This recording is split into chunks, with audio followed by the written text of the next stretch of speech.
대부분 이제 큰 돈을 버신 분들은 남들이 다 관심이 없을 때 네네. 용기를 내 가지고 투자를 하고 이런 네네. 분들이 결국은 장기적으로 큰 돈을 버시는 분들이 많거든요. 네네네. 그래서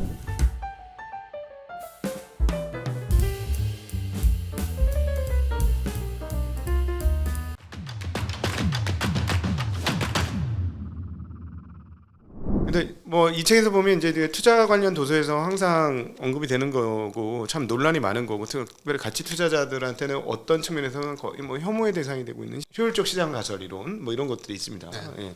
뭐 시장은 완벽하게 모든 걸 다 반영했다. 근데 뭐 가치 투자자 입장에서 이걸 약간 거의 혐오 수준의 느낌이 드는 게 그러면 나는 돈 하나도 못 벌어 뭐 이런 개념이니까 또 어떻게 보셨습니까 이 부분? 네, 제가 좀 질문드리고 싶은 네. 건데요. 네. 지금까지 이제 투자를 해 오시면서 네. 시장이 효율적이라고 느끼시는지 아니면 네네. 비효율적이라고 느끼시는지 또 언제 효율적이라고 느끼시는지 네. 질문을 전 효율적으로 느낀 거는 제가 게으를 때는 확실히 효율적이라는 느낌 들어요. 왜냐면은 제가 공부가 늦었어, 못 따라갔어. 근데 공부를 막 해서 이거 좋은 거 있네. 근데 딱 보니까 이미 다 올라 있어. 그러면은 시장이 잘 아는구나. 아이고 잘.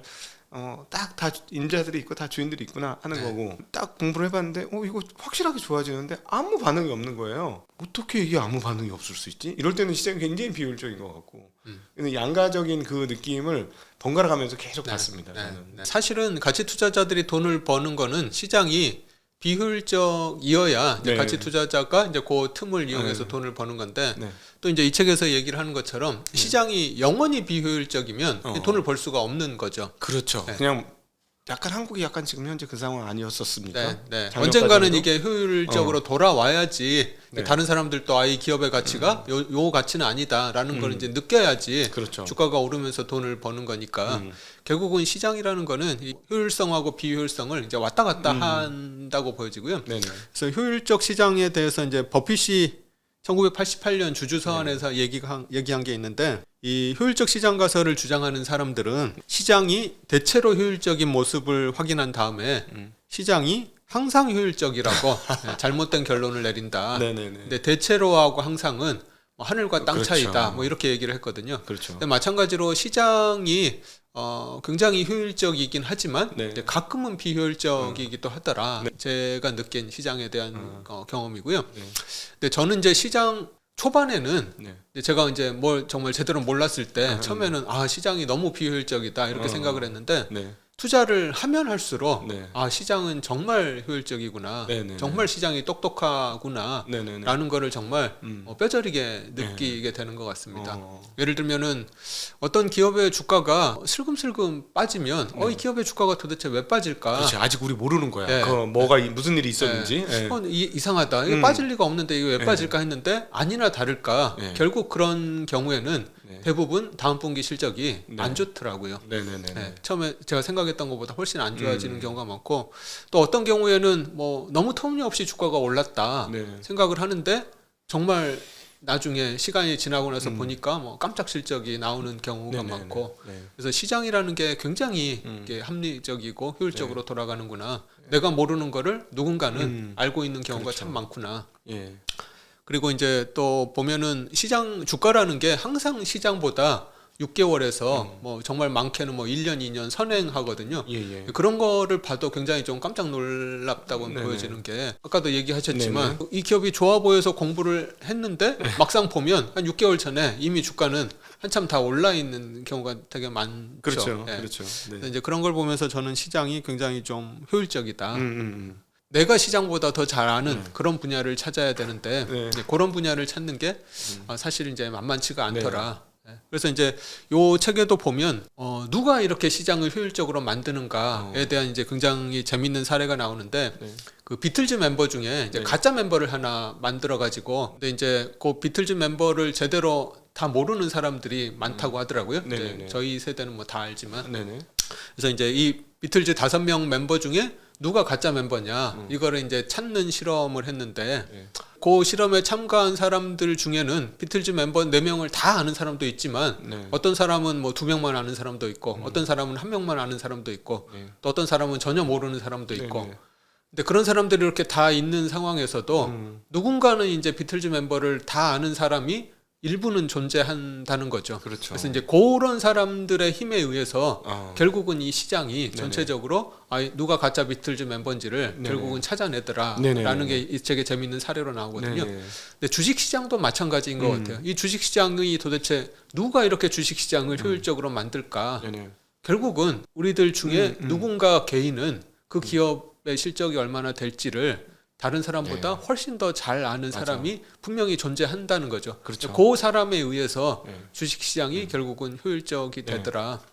주식 하나마다 다 주인이 한 명씩 다 맞습니다. 있는 것 같아요. 네. 네. 그래서 이제 결국 주식시장에서 돈을 벌려면 네. 내가 그 주식을 누구보다 잘 아는 상태가 돼야 네. 내가 돈을 벌 수 있는 네. 거죠. 예. 그래서 내가 그 주식시장을 효율적으로 만들 수 있는 그 사람이 돼야지. 예. 그렇지 않고 그 비효율적인 그 상태에서 나도 섞여 있으면 돈을 벌지 못하는 거죠. 그래서 하여튼 이 효율적 시장 가설이 투자자한테 얘기를 해주는 거는 다른 사람보다 내가 더 그런 그 기업에 대한 우위가 있지 않고서는 네네. 함부로 투자해서는 안 된다. 그러니까 시장을 이기려면 기업에 대한 지식에 우위를 가져야 된다. 네. 이렇게 볼 수 그 있다는 기업을 다른 사람보다 그 기업이 저평가돼 있다고 내가 확신하기 때문에 투자를 하는 거잖아요. 네네. 근데 내가 이 기업은 저평가됐다라고 확신하려면 네. 지금 시장에 있는 다른 모든 사람보다 내가 맞아야 되는 거잖아요. 그렇죠. 지금 시장의 생각은 틀렸어. 네네. 지금 이 주가는 틀렸어.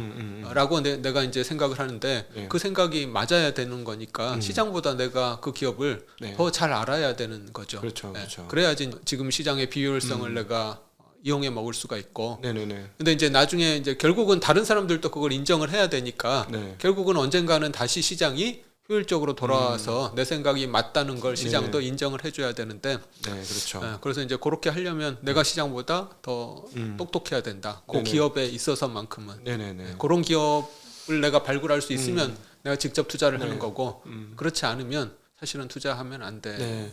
그래서 사실은 일반적인 개인 투자자분들은 많은 기업을 투자할 이유는 별로 없을 것 같기는 해요. 그죠? 네. 자기가 잘하는 기업 하나만 가지고 뭐 예를 들자면 그게 이제 분위기에 따라서 오르락 내리락, 그다음 시장 참여자들에 따라서 오르락 내리락하니까 차라리 오히려 그것만 잘 분석을 해서 그 한쪽만 그 약간 저희가 이제 매매를 그 일부러 추천하는 건 아닙니다만 차라리 그렇게 대응하는 게 맞지 않을까. 네. 그래서 이제 저는 일반인 투자자 중에 가장 좀 제가 모범적이라고 생각하시는 분이 그 탤런트 중에 전원주 선생님 계시거든요. 네. 이제 뭐 제가 개인적으로 아는 분은 아니긴 한데 이제 그분이 여러 뭐 매체라든지 뭐 이런데 본인의 재테크 비결을 이렇게 얘기하시는 걸 보면 그분의 방식이 가장 좋은 방식이 아닌가. 네. 그분은 이제 뭐 모든 기업을 꿰뚫고 있는 이런 전문가가 아니시잖아요. 예. 근데 이제 본인이 정말 잘 아는 기업이 정말 싸다고 생각할 때 그냥 뭐 2, 3년 기다릴 생각으로 이렇게 묻어두고 이렇게 투자를 하시더라고요. 보니까. 그래서 이제 개인 투자자라면 그런 자세로 투자를 하는 게 그리고 자기 업 근처에서 찾으시는 게 훨씬 더 효율적으로 찾으실 수 있는 방법인 것 같아요. 맞습니다. 그러니까 뭐 내가 뭐 예를 들어 뭐 전기통신 뭐 이런 쪽으로 계신데 갑자기 바이오를 하겠다. 이거는 아닌 것 같고. 맞습니다. 그냥 그럼 전기통신 중에서 자기 아는 기업 중에 거래하고 있는 기업이나 딱 보면 답 나오잖아요. 이 회사 좋은지 안 좋은지. 근데 주가가 높으면 안 되겠죠. 주가 낮은데 되게 좋은 기업이야. 잘 돌아가. 그럼 뭐 그런 기업만 한다던가.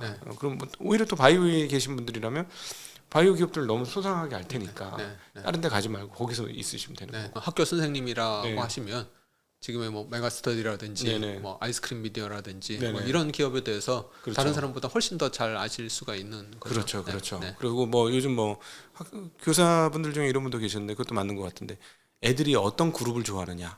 어떤 아이돌을 좋아하느냐에 따라서 그 회사가 평가가 나눠진다. 뭐 그것도 맞는 얘기잖아요. 뭐 그렇게 자기 지형지물을 잘 이용하는 게 굉장히 중요한 거 아닌가 하는 생각이 듭니다. 근데 이제 많은 분들이 정보를 많이 가져야만 이긴다 시장을 이런 생각을 많이 하시거든요. 근데 사실은 요즘은 정보가 없어서가 문제가 아니고 정보가 너무 많아서 문제 아닌가? 이런 생각도 많이 드는데 어떻게 보십니까? 이 책에서 이제 투자자의 우위를 세 가지 우위를 얘기하고 있거든요. 하나가 이제 정보 우위, 그다음에 이제 분석 우위, 그다음에 이제 거래 우위 세 가지 우위를 얘기하고 있는데요. 많은 개인 투자자들은 투자를 내가 투자해서 돈을 벌려면 정보가 내가 빨라야 된다. 네네. 남들 모르는 정보를 알고 있어야 된다라고 네네네. 이제 대부분 많이 생각을 맞아요. 하세요. 근데 저 자신도 그렇고 네. 제 주위에 뭐 수백억 뭐 수천억 이렇게 돈을 버신 분들을 보면 남들 모르는 정말 비밀 정보를 알아서 돈을 버시는, 물론 이제 그런 경우도 가끔 뭐 있을 수는 있긴 하지만 네네. 그런 경우보다는 네. 남들 다 아는 정보를 가지고 사실은 큰 돈을 버는 거거든요. 네. 그래서 이제 물론 정보 우위도 중요하긴 하지만 그러니까 이제 눈 감고 뭐 우리가 투자할 수는 없으니까. 네네. 근데 이제 그 정보 우위가 생각만큼 그렇게 중요하진 않다. 예. 예. 근데 이제 요즘 특히 이제 젊은 투자자들을 보면 굉장히 좀 어떻게 보면 투자 지평이 네. 굉장히 좀 짧아지고 있다는 느낌이 좀 많이 들어요. 그래서 이제 정보 우위를 갖기 위해서 굉장히 노력을 많이 하는데, 예를 들면 이제 뭐 구글 트렌드 검사, 뭐 네네. 틱톡 조회수 네네. 검사, 네.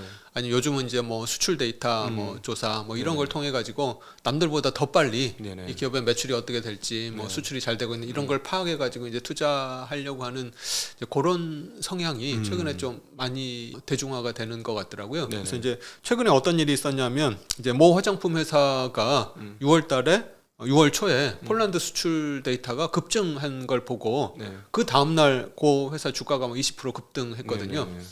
근데 이제 그러고 나서 이제 다시 회사가 이거 보니까 데이터가 잘못 입력됐더라. 그래서 이제 그 다음 날 주가가 다시 10% 하락을 했어요. 네. 근데 이제 그런 데이터들을 보고 이제 투자들을 하는 거죠. 그렇죠. 요즘에는 뭐 지역별 수출 데이터 다 뽑아가지고 네. 그 내가 하려는 회사가 있는 지역의 수출 데이터를 뽑아가지고 네. 네. 분석하고 막 그래요. 네. 하여튼 네.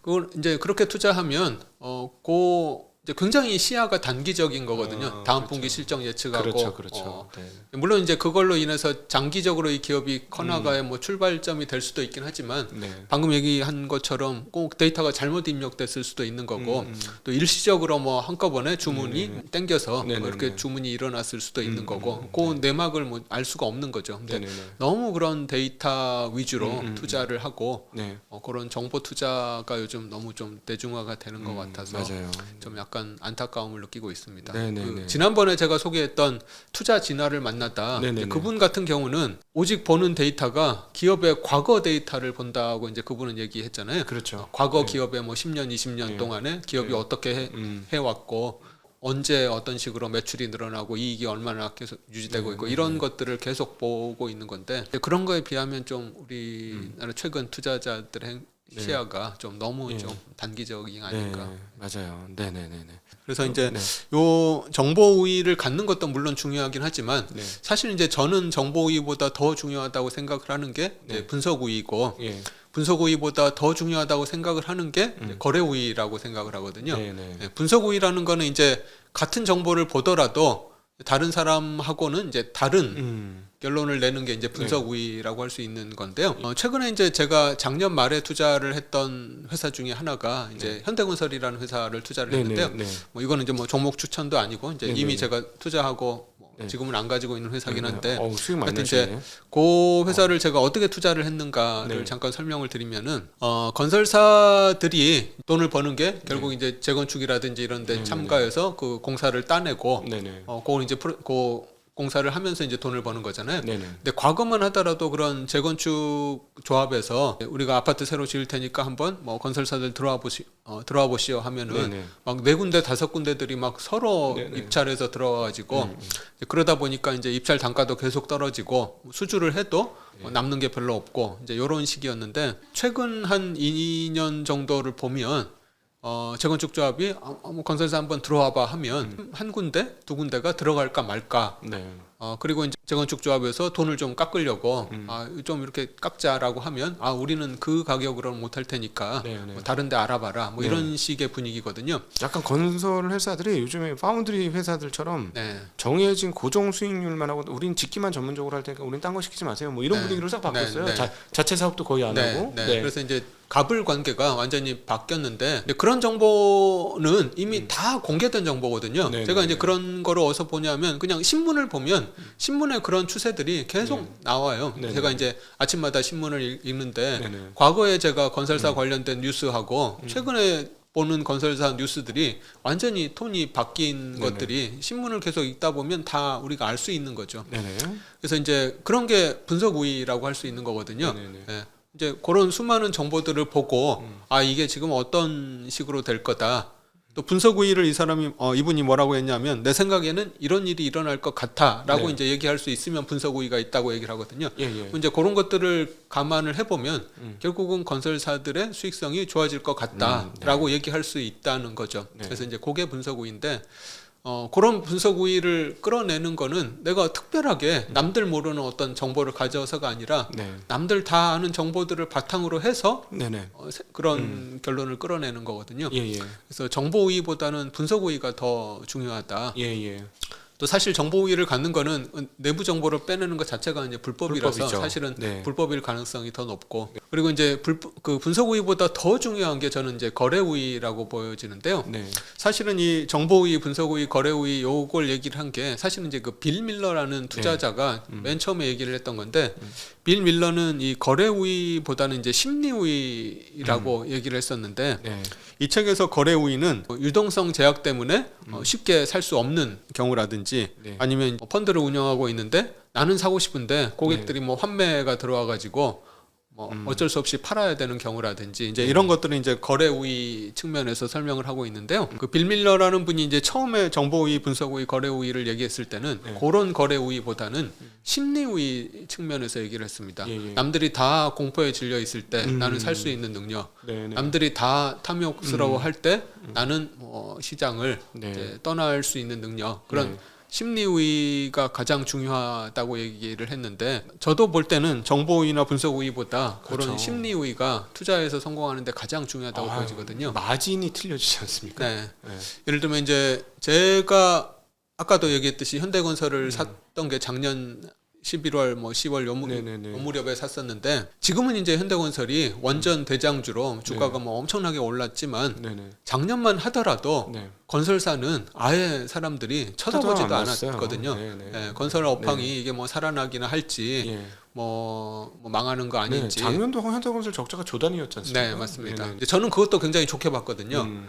그 빅베스라고 네. 저는 봐서 아 네. 이제 드디어 현대건설이 더 정말 이상- 실적이 좋아질 수밖에 없겠구나라고 네. 생각해서 저는 좋게 봤었는데요. 하여튼 이제 작년 같은 그런 분위기에서 네. 현대건설을 살 수 있는 그런 능력이 이제 심리 우위거든요. 네네네. 예, 그렇죠. 그래서 제 주위 투자자들을 봐도 물론 이제 지금 잘 나가는 기업을 쫓아서 투자하면서 뭐 돈을 버는 투자자도 물론 있긴 하지만 있죠. 네. 예, 대부분 이제 큰 돈을 음. 버신 분들은 남들이 다 관심이 없을 때 네네. 용기를 내 가지고 투자를 하고 이런 분들이 결국은 장기적으로 큰 돈을 버시는 분들이 많거든요. 네네네. 그래서 저 개인적으로는 정보 우위, 분석 우위, 거래 심리 우위 중에서 저는 심리 우위가 가장 중요하지 않다. 네네. 그리고 그다음에 분석 우위, 네. 정보 우위는 우위를 확보하는 가장 좀 학급이다. 그러니까 우리 일반 투자자분들이 항상 너희들은 정보가 많으니까 잘 되는 거고 나는 정보가 없어서 못 되는 거야 하는데 사실 그렇지 않다는 거. 네. 예, 정말로 그리고 이제 정보 우위라는 게 사실은 최근에 단기적으로는 정보 우위를 이용해서 뭐 돈을 벌 수는 있거든요. 이제 네. 특히 우리나라 주식시장에서 제가 가장 문제가 된다고 생각하는 게 내부 정보가 이렇게 새로운 경우가 굉장히 많습니다. 밀폐가 안 돼 있어. 네, 네. 그래서 이제 제가 기사를 하나 찾아봤는데 네. 한경에 난 기사인데요. 그 MBK 파트너스가 작년에 고려아연 공개 매수를 했는데 그 공개 매수 발표하기 3거래일 전부터 네. 이미 고려아연 주가가 올라가고 네네. 있었다. 뭐 네네. 이런 기사가 났었고 또 현대 GF홀딩스가 현대 이지웰 공개 매수를 했었는데 네. 이때도 공개 매수 발표 3거래일 동안 이미 한 10% 네, 가까이가 네, 올라 있더라. MBK 파트너스가 또 커넥트 웨이브 공개 매수를 작년에 했었는데 그때도 공개 매수 발표 직전 5거래일 동안 이미 주가가 25%가 네. 급등했었다. 이런 경우가 비일비재하거든요. 너무 많아요, 진짜. 네. 그리고 실적 발표가 나쁘거나 좋거나 하면 세럼 뭐 이런 식으로 해가지고 사전에 다 올랐다 좋을 거면 사전에 다 오르고 실적 발표되면 무조건 빠지는 거야. 세론이 어떻게 맞는 게 아니잖아요. 네. 그리고 이거 얼마 전엔 건데 뭐 한화 에어로스페이스가 어느 날 아침부터 갑자기 5%가량 밀리기 시작해서 이게 도대체 왜 밀리나 봤더니 나중에 알고 봤더니 유상증자를 때려버리더라. 그건 누군가는 이제 유상증자 때릴 거라는 걸 이미 알고 미리 팔아버린 거죠. 그래서 이제 이런 일이 아직은 좀 비일비재하게 일어나는 게 맞습니다. 대한민국 주식시장이라서 네네. 이 책을 보면 이제 이 책에서 어떤 시장의 효율성을 얘기할 때 이 책에서 나왔던 게 이 책에 이제 163페이지를 보면 MKS 인스트루먼트가 뉴포트 네. 코퍼레이션을 공개 매수하는 그런 사례가 하나 나왔는데요. 네. 그 공개 매수하기 전에 한 15달러였는데 이걸 23달러에 공개 매수하겠다라고 발표를 했는데 이제 그 다음 날 주가가 15달러에서 23달러까지 한 번에 이렇게 올라가고 네. 그 전까지는 이제 전혀 그런 정보가 시장에 알려지지 않았다는 네, 네. 이제 그런 얘기가 나오는데요. 대부분의 선진 주식시장은 그렇게 그렇죠. 돼야 되거든요. 네. 발표 나기 전에 전혀 주가가 정보가 새지 않아야 되는 거죠. 네네네. 그리고 이제 발표되는 순간 네. 그 가치가 일거에 다 네네. 반영되는 이제 그런 시장이 효율적 시장인데 네네네. 그런 측면에서 보면 아직 우리나라에는 좀 비효율적인 네. 부분 이 많다. 이건 비효율적이라보다 불공정한 거죠. 맞습니다. 예, 그래서 이제 얼마 전에 고 이재명 대통령께서 그런 주가 조작하면 뭐 네네. 폐가망신하겠다 이런 얘기를 하셨는데 사실은 이거 역시 네. 주가 조작은 아니지만 굉장히 큰 그렇죠. 불공정 행위라서 네. 이런 것도 굉장히 좀 없어져야 되지 않나 생각합니다. 저는 그래서 이렇게 얘기하잖아요. 야, 너희들 불공정 거래해가지고 이익을 냈으면 1억당 1년씩 깜빵 살자. 그러면 못할 걸? 네. 근데 진짜 불공정은 정말 단속을 해야 될 것 같아요. 네. 이건 너무 말이 안 돼요, 네. 한국은. 네. 그래서 이제 일반인들 같은 경우는 거봐라 이렇게 내부 정보를 아는 사람이 돈 버는 거 아니냐 뭐 그렇지. 이제 이렇게 생각하실 수가 있는데 네. 물론 이제 이렇게 해서 돈을 버는 경우도 있긴 하지만 네. 이거는 정말 일회성이잖아요. 그렇죠. 네. 그거 이제 잠깐 먹고 빠져나오는 건데 뭐 그렇게 해서 이제 돈을 벌 수도 있긴 하지만 큰 돈을 버는 사람들이 매번 그렇게 해가지고 그렇죠. 큰 돈을 벌 수는 없어서요. 네네네. 이거는 그냥 좀 불공정한 거로 그냥 뭐 치부하고 네네네. 결국은 이제 그 분석 우위와 심리 우위를 네네. 활용해서 돈을 버는 게 네. 장기적으로 지속적으로 네. 돈을 버는 방법이다. 소위 말하는 거래 우위, 심리 우위는 어떻습니까? 이거는 사실은 조금 경험이 쌓일수록 유리해지는 거라고 봐야 되겠죠? 그렇다고 생각을 하는데요. 네. 근데 이제 어떻게 보면 좀 타고나는 측면도 있는 것 같습니다. 네. 근데 이제 제 주위의 친구들을 봐서도 그렇고 성향이 엉덩이가 들썩들썩하는 성향의 친구들은 네. 그 성향을 버리지를 못하더라고요. 그래서 이제 천성적으로 나는 이 투자자의 적합한 기질을 가지고 있는지 네네. 아닌지 스스로 한번 좀 자문해 볼 필요가 있지 않을까. 이 얘기인즉슨 우리 박성영 대표는 타고나신 남들이 팔 때 사고, 남들이 흥분할 때 안 사고 뭐 이런 경향성이 있으신 거죠. 뭐 하여튼 네. 네. 그래서 뭐 지금까지 이렇게 오신 거 아닌가 싶습니다. 그리고 또 이제 이 책에서 뭐 총매 얘기를 좀 합니다. 어떤 주식을 우리 선택하는 데 있어서 어떤 총매를 가지고 우리가 할 것이냐 뭐 이런 건데. 혹시 뭐 총매라고 네. 하면 어떤 걸 좀 가장 저는 옵션이라고 부르는 것들을 좀 해요. 그러니까 네네. 그래서 기본적으로 이 회사가 어떤 흐름과 트렌드를 가지고 있는데 여기에서 어떤 것들이 안에 숨어 있어. 그게 그러면 언젠가 터질 수 있어? 근데 나는 그걸 얼만큼 강조해서 볼 거야. 이런 식의 저는 옵션 쪽을 조금 더 많이 보는 것 같고 산업적으로 예를 들자면 올해 뭐 증권업 같은 경우는 뭐 선거 개정이라는 강력한 총매가 있었으니까 맞습니다. 뭐 이거는 뭐 당연히 네. 엄청난 거다라고 생각을 했던 거고요. 제가 이제 얘기 드리려고 했던 게 이제 바로 그거거든요. 네. 이제 총매라는 건 뭐냐면 지금의 시장 컨센서스하고 네. 내가 생각하는 게 이제 다른 거잖아요. 네네네. 근데 이제 지금의 시장 컨센서스가 내 생각적으로 이렇게 바꾸게 만들 그렇게 만들 수 있는 모든 사건을 이제 총매라고 네네. 얘기를 했거든요. 컨센서스가 틀렸다는 거를 대중에게 알리고 컨센서스가 변하게 만드는 모든 사건을 총매라고 했는데 여러 총매들이 있긴 할 텐데 저는 이제 가장 핵심적인 총매는 결국은 실적이라고 생각을 합니다. 네네네. 사람들이 생각했던 것보다 더 깜짝 실적을 발표하거나 또는 뭐 하여튼 지속적인 실적을 발표하거나 결국은 실적이 최고의 총매더라라고 생각이 되고요. 또 하나는 이제 지금 대한민국 시장에서 엄청나게 강한 총매가 지금 발현이 되고 있는데 그게 상법 개정이라는 총매거든요. 사실은 예를 들면 이제 어떤 기업이 뭐 현금이랑 부동산 자산을 1조 5천억을 가지고 있는데 시가총액이 뭐 지금 4천억밖에 안 된다는 얘기는 그 기업의 가치하고 요게 제대로 발현이 될 수 있는 그런 게 뭔가에서 막혀 있다는 거잖아요. 그렇죠. 예. 근데 이제 시장이 이 기업은 요게 돼봐야 뭐 결국 주주 환원이 안 될 테니까 이 기업 가치를 인정해 줄 수 없어. 뭐 요게 이제 지금의 컨센서스인데 상법 개정이 되면 그 컨센서스가 틀렸다라고 이제 될 수 있는 거죠. 그래서 이 기업이 가지고 있는 게 주주 환원 언젠가는 주주 환원이 될 수 있다라고 사람들의 생각이 바뀌는 순간 네. 그러면 이제 그 기업 가치가 달라질 수 그렇죠. 있는 거죠. 네, 그래서 네, 이제 네. 그렇게 굉장히 강력한 네. 상법 개정이라는 촉매가 네. 지금 대한민국 주식시장에서 네, 네. 진행이 되고 있다. 네. 많은 분들이 사실은 뭐 제가 상법 개정 어디 방송 나가서 상법 개정 막 진짜 맨날 얘기하니까 제가 엄청나게 상법 개정에서 가장 강하게 얘기하는 것처럼 보실지 모르겠으나 사실 정확하게는 우리 거버넌스 포럼 활동도 하시는 거죠? 네. 그렇죠? 네.